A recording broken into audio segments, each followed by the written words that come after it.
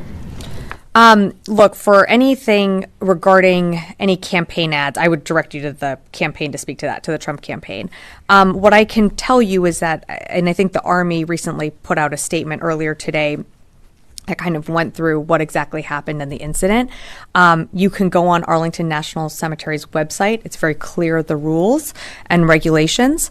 What I'll say about the mission of those that work at Arlington National Cemetery, these are people who are dedicated to honoring our fallen heroes. And they maintain that hallowed ground. They work with the families in honoring those who have had their loved one lost. I'm just not going to go beyond what the Army has said, other than that, there was a report that was filed, but subsequently that person decided not to press charges, and so we're just going to, we stand by the Army statement that this matter is closed. If the Army doesn't further pursue this with either civil penalties or whatever can be done, what's to stop the next person from filming a political ad there? Well, what I would say is the rules are very, very clear. They're also online and available on the Arlington National Cemetery website. That is really a decision that the Army has to make. That's not one that the department is making. That's for the Army to make. The Army considers this matter closed. The department stands behind the Army on that. My understanding is that the families had invited, a few guests to attend a ceremony earlier this week. And there was some type of incident that happened between an employee at the ANC and a member that was traveling with another group's party. For more details on that, I'd refer you to the Army to speak to that.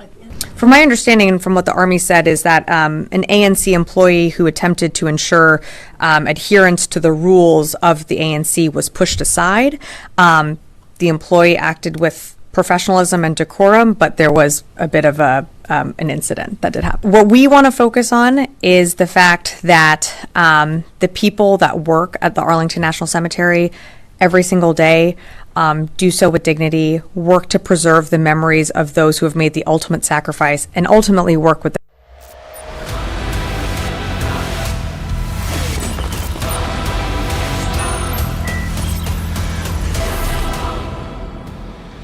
US Prime Minister Narendra Modi today apologized to Chhatrapati Shivaji Maharaj over the collapse of a 35-foot tall statue of the Maratha warrior at Sindhudurg's Rajkot fort. Prime Minister Modi called Shivaji a deity and said, quote, "I bow my head and apologize to him," unquote. The Prime Minister's response comes amid the controversy raging over the collapse of the 35-foot Chhatrapati Shivaji Maharaj statue, which collapsed on August 26. The Prime Minister also took a jibe at the opposition leaders for insulting and attacking Hindutva ideologue Veer Savarkar and his ideology. He said, quote, "We are like those who abuse and not apologize," unquote. Listen in, viewers. मेरे सभी साथियों के लिए शिवाजी महाराज ये सिर्फ नाम नहीं है, हमारे लिए छत्रपति शिवाजी महाराज ये सिर्फ राजा महाराजा राजपुरुष मात्र नहीं है, हमारे लिए छत्रपति शिवाजी महाराज आराध्य देव है।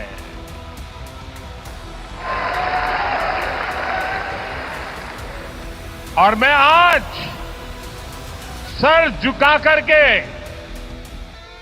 मेरे आराध्य देव छत्रपति शिवाजी महाराज की उनके चरणों में मस्तक रख के माफी मांगता हूं। हम वो लोग नहीं हैं जो आए दिन भारत मां के महान सपूत इसी धरती के लाल वीर सावरकर को अनाप शनाप गालियां देते रहते हैं, अपमानित करते रहते हैं, देशभक्तों की भावनाओं को कुचलते हैं। वीर सावरकर को गालियां देने के बावजूद भी माफी मांगने को जो तैयार नहीं है,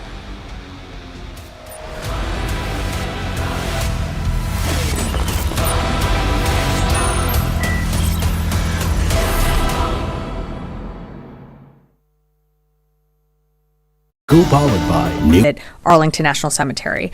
And, there are nearly, I think it's like 3,000 public ceremonies that are conducted at Arlington National Cemetery every single year without incident. The rules and regulations are very, very clear. What happened earlier this week is very unfortunate.